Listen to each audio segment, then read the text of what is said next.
नंदीग्राम में स्वयं निवास किए हैं और सिंहासन पर पादुका विराजमान किए हैं। भगवान विचार करने लगे, अयोध्या वासियों को पता चल गया कि मैंने चित्रकूट में अपना निवास बनाया है और यहाँ पर वो मिलने आएंगे, विक्षेप होगा, यहाँ से आगे चलना चाहिए। और भगवान वहाँ से जाकर के पंचवटी में अपना निवास बनाए हैं, वहीं पर्णकुटी बनाई है प्रभु ने।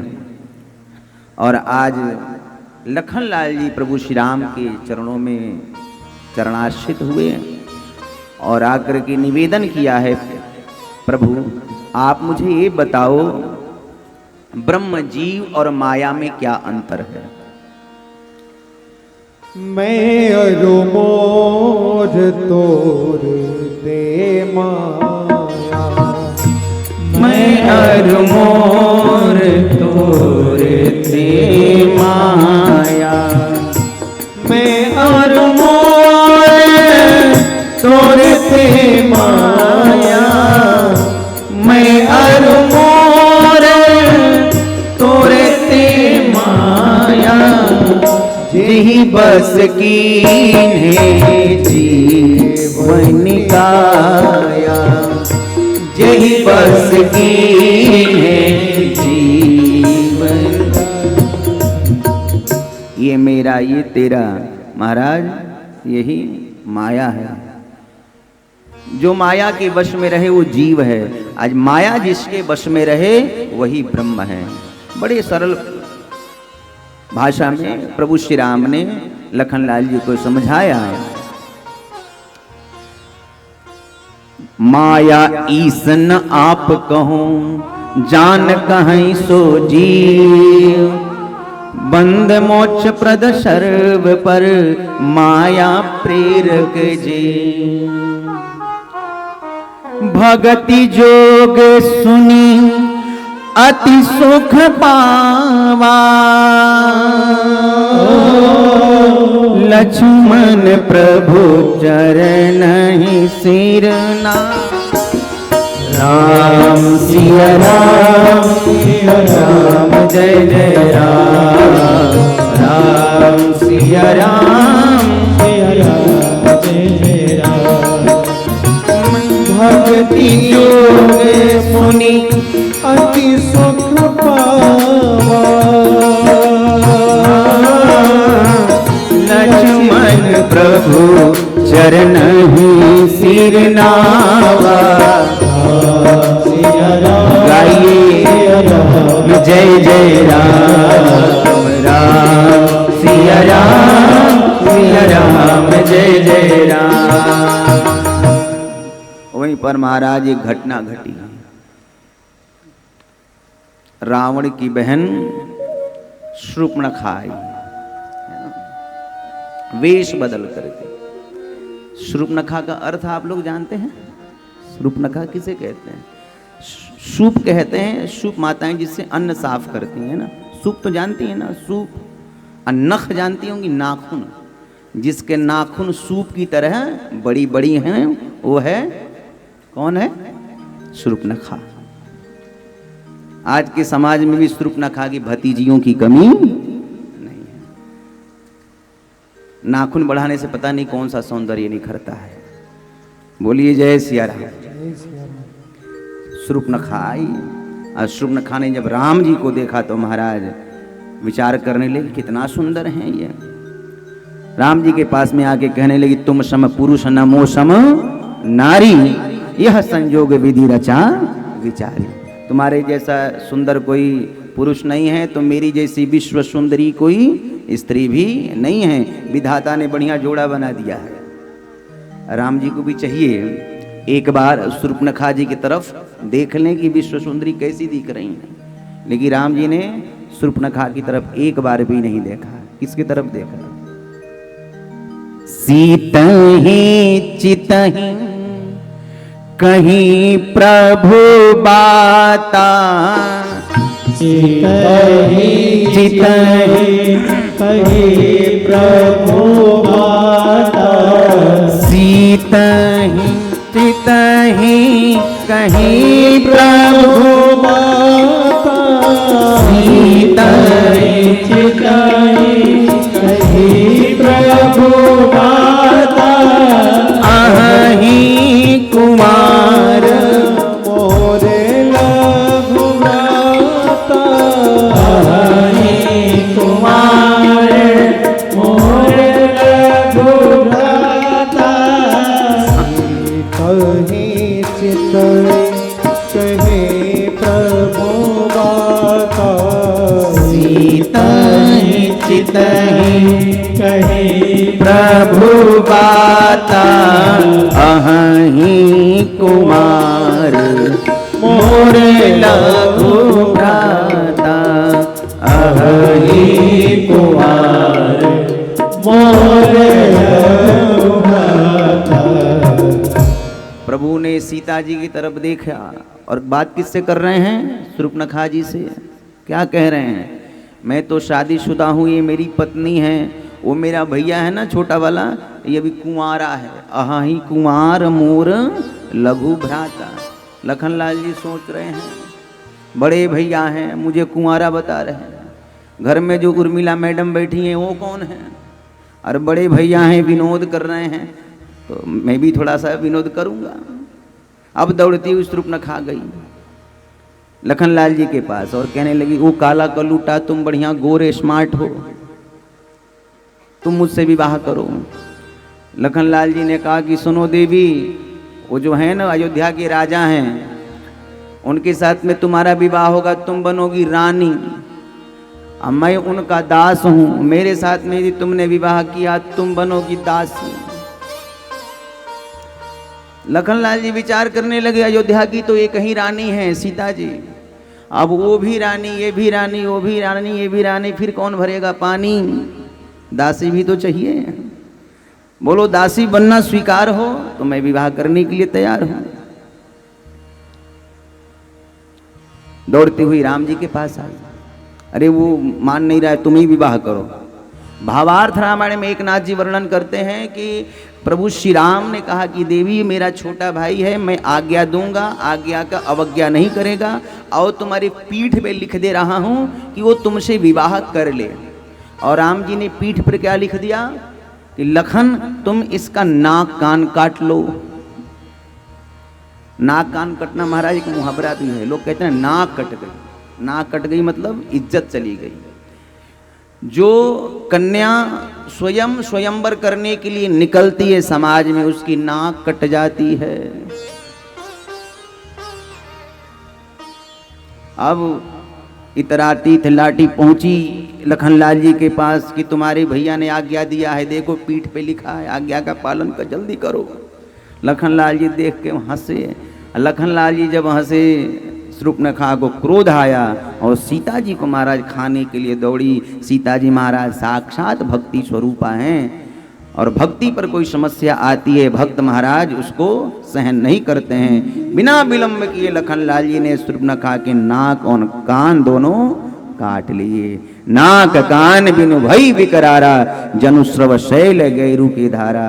अब तो अपने असली रूप में आ गई, ऐसा प्रतीत हो रहा है कि किसी पर्वत से गेरू की धारा बह रही हो। दौड़ती हुई जा गई अपने भैया खरदूषण के पास में।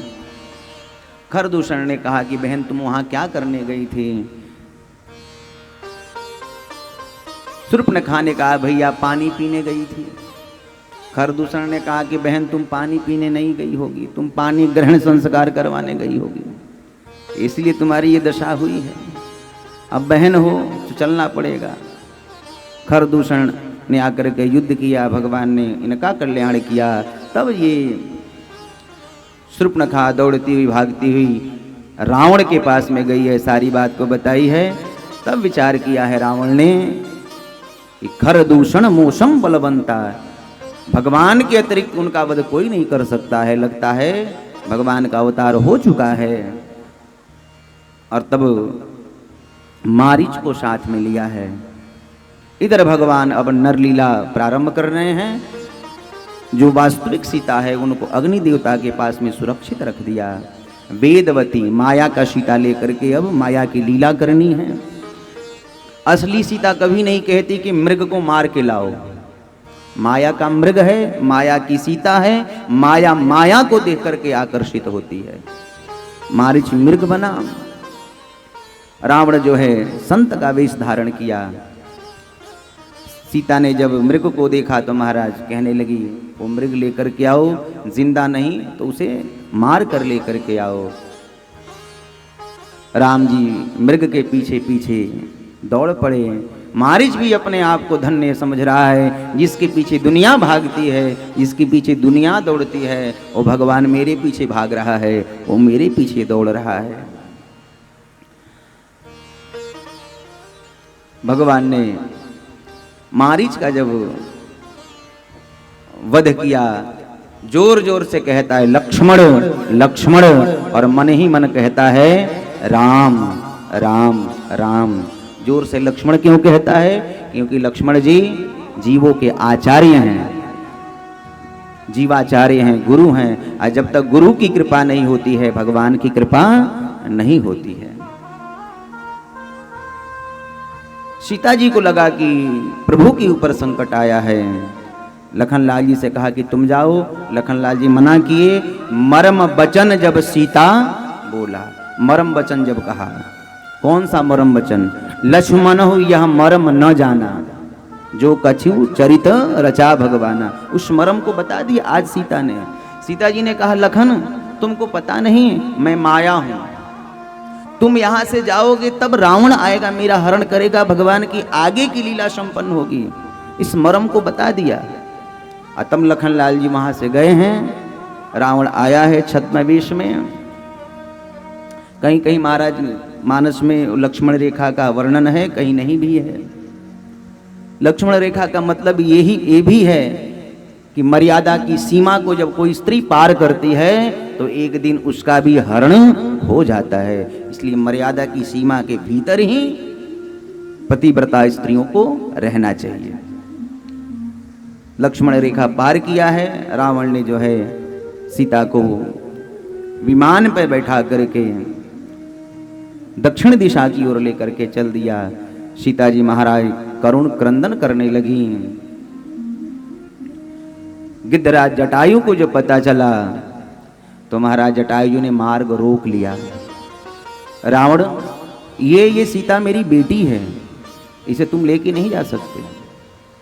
और महाराज युद्ध हुआ है। जटायु जी कहते हैं कि मैं जानता हूं रावण, तुम जो है युवा हो, मैं वृद्ध हूं, तुम रथ पे हो, मैं बिना रथ का हूं, तुम्हारे हाथ में अस्त्र शस्त्र सुसज्जित हैं, मैं बिना अस्त्र शस्त्र का हूं। तुमने जीवन में बहुत बड़ी लड़ाइयां लड़ी हैं, मैंने कोई जीवन में कोई बड़ा युद्ध नहीं किया है। मैं हर क्षेत्र में तुमसे नीचे हूं, पीछे हूं। परंतु रावण तुम्हें पता होना चाहिए ये भारत है, भारत का बाप चाहे जितना बूढ़ा हो जाए परंतु उसके रहते उसकी बेटी को कोई हाथ नहीं लगा सकता है। जब तक इस शरीर में प्राण है, पंखों में जान है, तुम वैदेही सीता को लेके नहीं जा सकते। युद्ध हुआ महाराज। एक समय ऐसा आया कि जटायु जी ने अपने चोंच से रावण को घायल कर दिया, मूर्छित हो गया रावण। जटायु जी चाहते तो रावण का उसी समय वध कर देते, लेकिन नहीं, कोई मूर्छित हो जाए उसके ऊपर प्रहार नहीं करना चाहिए। ये है महाराज भारत, जिसमें युद्ध में भी धर्म था। आज तो धर्म में भी युद्ध हो रहा है महाराज, धर्म युद्ध। उस समय युद्ध में भी धर्म का विचार किया जाता था। रावण की मूर्छा दूर हुई। जटायु जी ने पूछा रावण तेरा प्राण कहाँ है? रावण झूठ बोला कि मेरा प्राण मेरे चरणों के अंगूठे में है। रावण ने पूछा तुम्हारा प्राण कहाँ है? जटायु जी ने सत्य कहा मेरा प्राण मेरे पंखों में है। और तब रावण ने चंद्रहास से जटायु के पंख काट दिए। भारत का एक मांस भक्षी पक्षी स्त्री की लाज की लड़ाई में अपना प्राणोत्सर्ग कर दिया। जटायु जी घायल होकर के गिर पड़े। राम जी सीता जी को खोजते हुए जटायु जी के पास में पहुंचे हैं, गोद में लेकर के बैठे हैं। जटायु जी ने कहा कि दक्षिण दिशा की ओर रावण वैदेही सीता को लेकर के गया है, प्रभु आप यहाँ से आगे जाना, आगे जाकर के पंपा सरोवर में भक्तिमती शबरी से आपकी भेंट होगी, वो आगे की रास्ता बताएंगी। और तब प्रभु ने जो है जटायु को मोक्ष प्रदान किया, मुक्ति प्रदान कर दी, अंत्येष्टि भी संपन्न किया अपने हाथों से। किसी पक्षी का अंत्येष्टि करना शास्त्रों में वर्जित है, पक्षी का अंत्येष्टि नहीं होता है। राम जी ने किया, क्यों किया? राम जी अपने पिता दशरथ की अंत्येष्टि नहीं किए, आज पक्षीराज गिद्धराज जटायु की अंत्येष्टि कर रहे हैं, भक्तराज जटायु की अंत्येष्टि कर रहे हैं, क्योंकि दशरथ जी ने राम को दे दिया था जटायु जी को। कथा तो महाराज बड़ी विस्तृत है। सशरीर जाते स्वर्ग महाराज दशरथ देवताओं को साथ देने के लिए। दशरथ जी आ रहे थे, शनि की दृष्टि पड़ी, दशरथ जी ऊपर से नीचे गिर गए, जटायु जी ने पंखों पर रोक लिया, वहीं पर दोनों को मित्रता हो गई।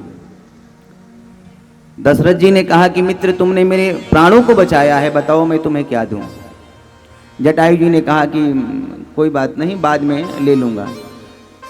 कई कई की तरह कह दिया होगा कि अभी वरदान को पेंडिंग में रखो, बाद में मांगूंगा। अयोध्या जी में जब चारों पुत्रों का जन्म हुआ और अपने मित्र जटायु को चक्रवर्ती जी ने बुलाया और जटायु जी गए, राम जी को जब देखा मोहित हो गए जटायु और कहने लगे महाराज अब मेरा वरदान मुझे दे दो। अरे मित्र मांगो क्या चाहिए, आज तो खुशी का समय है। जटायु जी ने कहा कि आपका ये जो बड़ा पुत्र है ना, ये पुत्र अब मुझे दे दो, ये मुझे चाहिए। दशरथ जी ने दे दिया।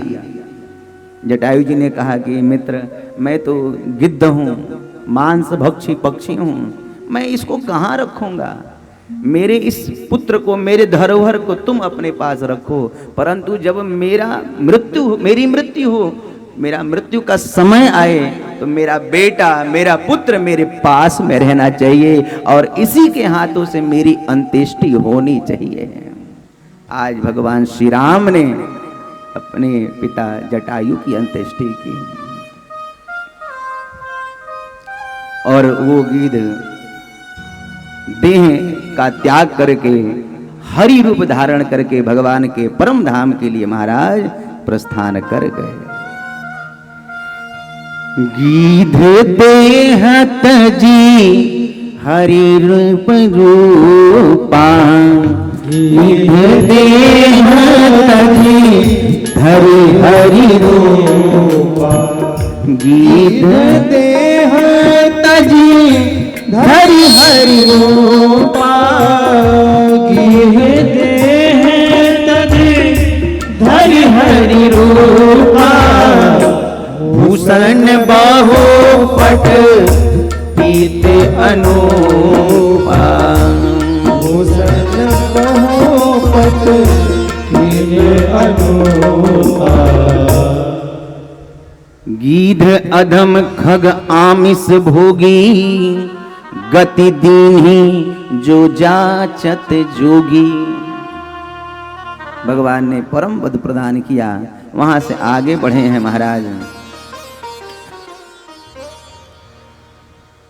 शबरी की आश्रम पे, शबरी की कुटिया पे जाना है। शबरी का नाम क्या है? शबर जाति में जन्म लेने के कारण लोग शबरी कहते हैं, वास्तव में शबरी का नाम क्या है कोई नहीं जानता, परंतु शबरी का नाम लेते हैं प्रभु श्री राम की याद आ जाती है। वही प्रभु श्री राम जिन्होंने शबरी के जूठे बेर को खाए। शबरी पूर्व जन्म में रानी थी। प्रयाग में कुंभ नहाने के लिए गई, राजा के साथ में दास दासियां भी थी। सारी दास दासियां महाराज संतों के साथ में सत्संग करती, सब महाराज आनंद लेती, परंतु ये नहीं जा पाती। क्यों? क्योंकि रानी है, रानी हर जगह नहीं जा सकती। रानी के मन में बड़ी ग्लानि हुई और रानी आधी रात में शिविर से बाहर आई और जाकर के त्रिवेणी संगम में प्रवेश करती हैं। और कहती हैं, हे प्रभु, मैं अपना प्राण त्याग रही हूँ, दूसरा जन्म आप मुझे देना, मुझे दासी बनाना, परंतु रानी कभी मत बनाना। परिणाम क्या हुआ? शबर जाति में जन्म हुआ। शबरी बड़ी हुई। शबरी की मैया श्रृंगार करने लगी। माँ, मेरा श्रृंगार क्यों? बेटी, आज तेरी शादी होगी। मेरी शादी? हाँ बेटी, आज तेरा विवाह होगा। शबरी ने देखा एक कमरे में बहुत सारे जीव जंतु कैद थे। माँ, ये जीव जंतु बंद क्यों है? बेटी, बारात आएगी, बारातियों का इन्हीं का भोजन कराया जाएगा, इन्हीं का मांस खाएंगे। शबरी के मन में बड़ी ग्लानि हुई। मेरे विवाह के कारण इतने सारे जीव जंतु मारे जाएंगे। नहीं नहीं। रात में शबरी गई और जाकर के दरवाजा खोल दिया।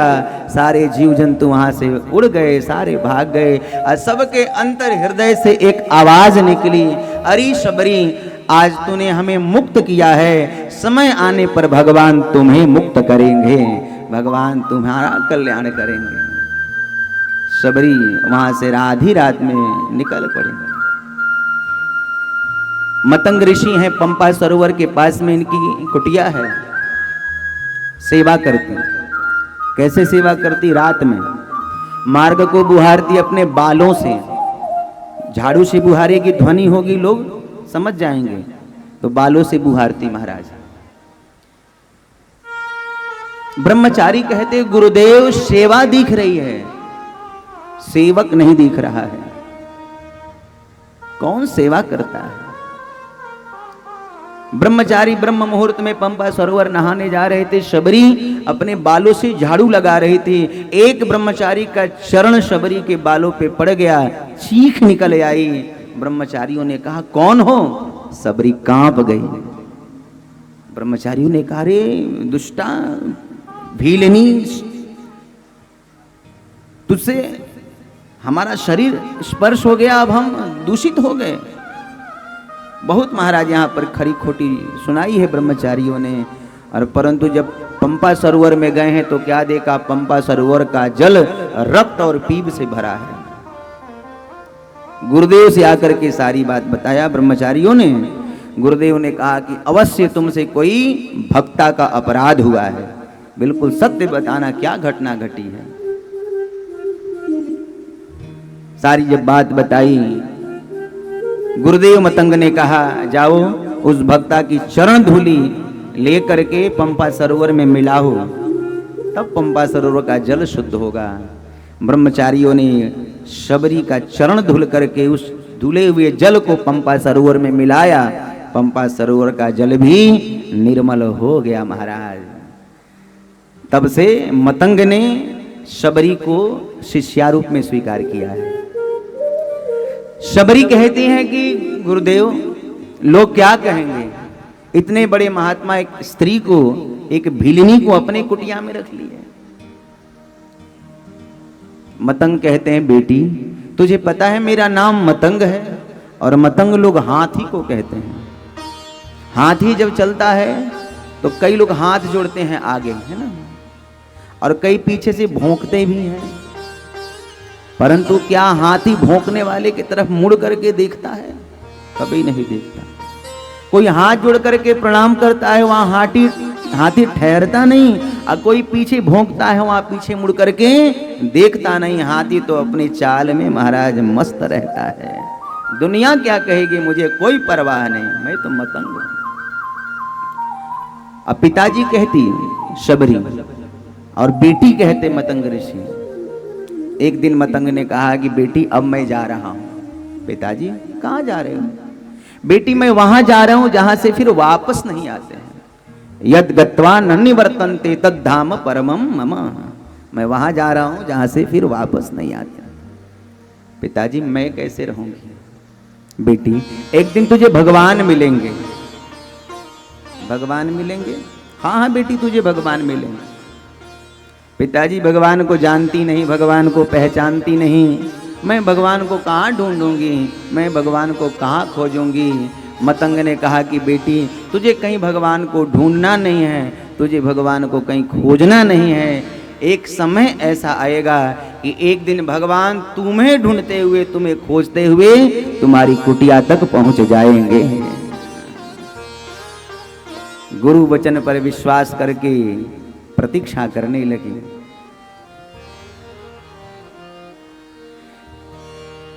मेरी झोपड़ी के भाग्य आज खुल जाएंगे, राम आएंगे।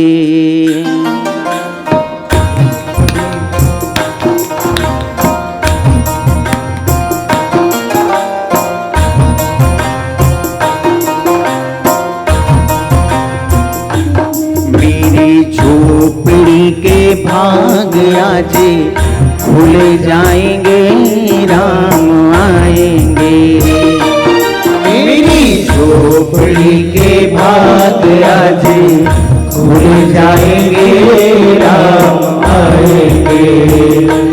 मेरी झोपड़ी के भाग्य आज खुल जाएंगे, राम आएंगे।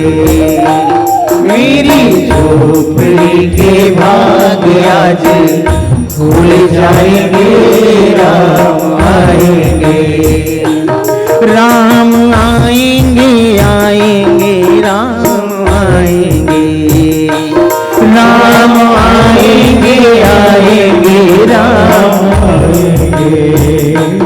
राम आएंगे, आएंगे, राम आएंगे। राम आएंगे, आएंगे, राम आएंगे। मेरी झोपड़ी के भाग्य आज खुल जाएंगे, राम आएंगे। मेरी झोपड़ी के भाग्य आज खुल जाएंगे, राम आएंगे।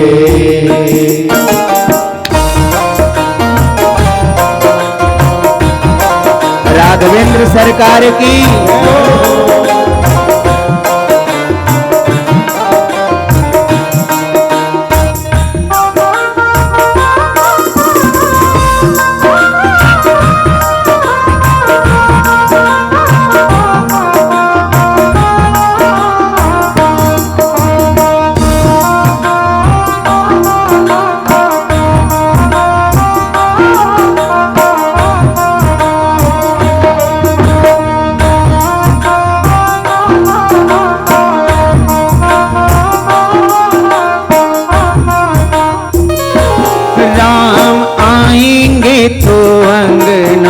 सजाऊंगी, राम आएंगे तो अंगना सजाऊंगी। दीप जला के दिवाली मैं मनाऊंगी, दीप जला के दिवाली मनाऊंगी। राम आएंगे तो अंगना सजाऊंगी, दीप जला के दिवाली मैं मनाऊंगी। मेरे जन्मों के सारे पाप मिट जाएंगे, राम आएंगे। हो मेरी झोपड़ी के भाग्य आज खुल जाएंगे, राम आएंगे।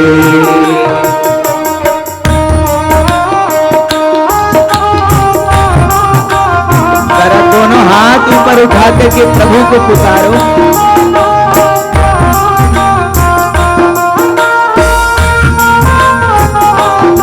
पधारो मेरे राघव सरकार।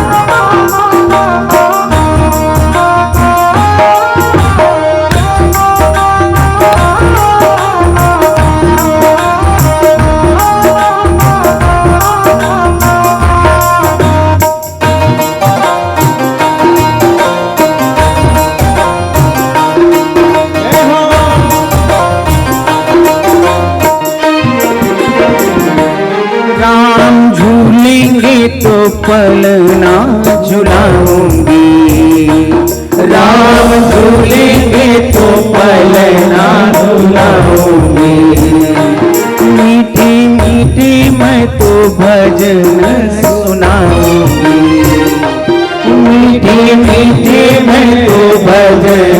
सुनाऊंगी। हो राम झूलेंगे तो पलना झुलाऊंगी, मीठे मीठे मैं तो भजन सुनाऊंगी। मेरी जिंदगी के सारे दुख मिट जाएंगे, राम आएंगे। हो मेरी झोपड़ी के भाग आज खुल जाएंगे, राम आएंगे।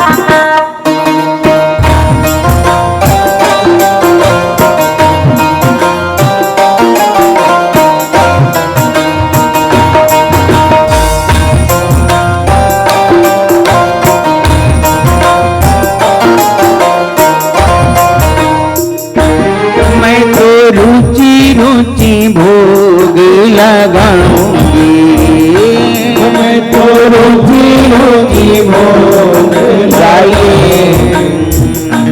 माखन मिश्री मैं राम को खिलाऊंगी, माखन मिश्री मैं राम को खिलाऊंगी।